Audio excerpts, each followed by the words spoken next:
Hi, my name is Maura Finkelstein. I have a PhD in cultural anthropology, and from 2015 through last year, I was assistant and then associate professor of anthropology at Muhlenberg College.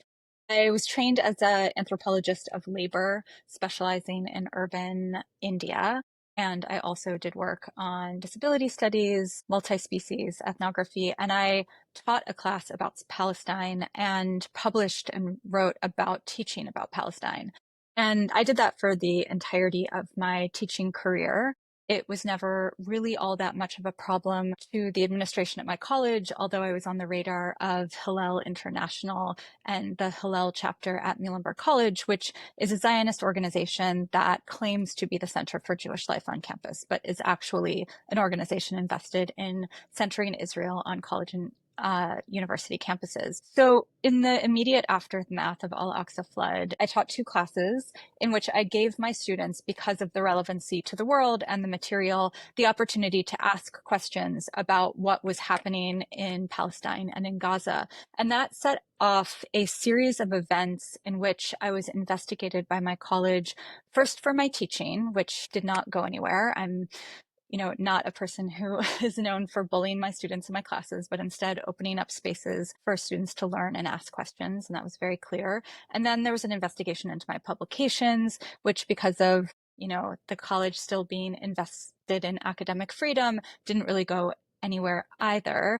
But beginning in November 2023, college became very concerned with my social media posts. And this was in large part because of a petition that was started by Hillel students and alumni demanding that I be fired and threatening to withhold funding from the college if I was not fired. And that led to a much larger campaign in which there were demands from donors and also the board of trustees that I be fired for my anti-Israel speech and my support for Palestinian liberation. And so there was an investigation into several of my social media posts in November of 2023.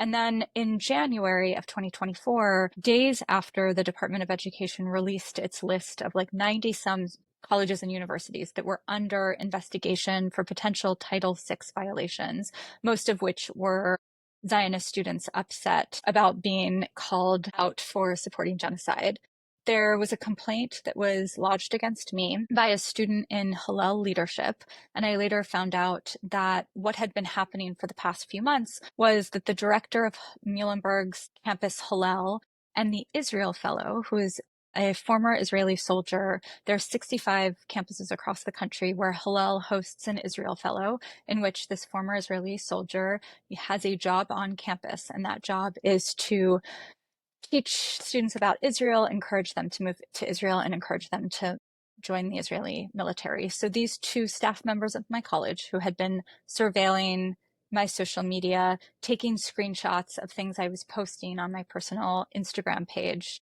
especially in my stories, and then sending them in a WhatsApp group chat to students in Hillel leadership and encouraging them to file equal opportunity non-discrimination violation complaints against me. So this is sort of wrapped up in the Title VI weaponization.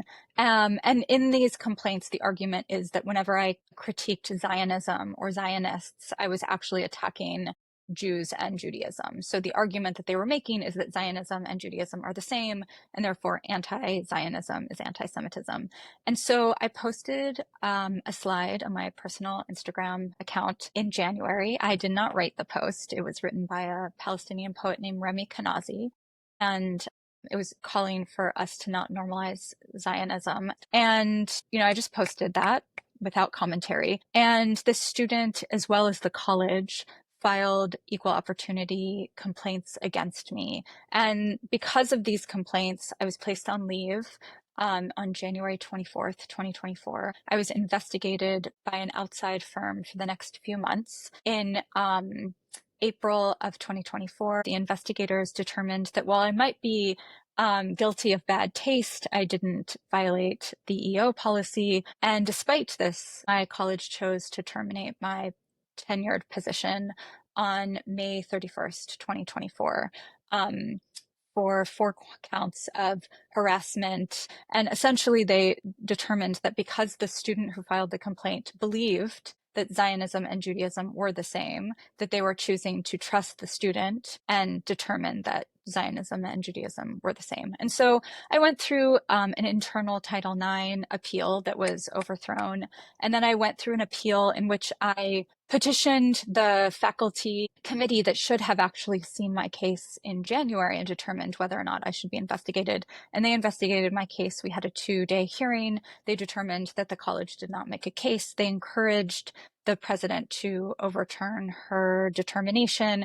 But it became very clear to me that she was not going to do that, that she was holding fast. And I think that this is in large part because, as we're seeing across the country, donors are threatening to pull support if certain faculty, staff, and students are not removed from campus. And so the college was under incredible pressure to make sure that I would be terminated. And so I ended up resigning in March of 2025. I think my position moving forward has been to make sure that this case is very public. I think this was a sort of canary in the coal mine kind of situation. And what I think is really important about my case is the power that Hillel International holds over college and university campuses, the way that they're using lawfare to weaponize Title VI and the IRA definition of anti-Semitism, which is really controversial. And so moving forward, my project right now is writing a book about Hillel and the history of Hillel International and revealing how this kind of surveillance and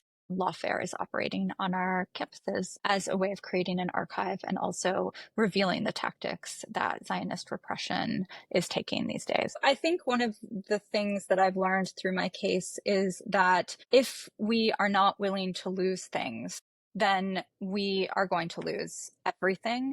And so the thing that I've learned over the past few years is that there are going to be losses and we have to be prepared for those losses. But we've been living through a live stream genocide and these losses are worth it, whether it be employment or whether it be book contracts or opportunities for publication. The most important thing is that we do not stop talking about Palestine and we do not stop talking about the genocide. This is our job as educators. This is our job as scholars, and this is our job as learners.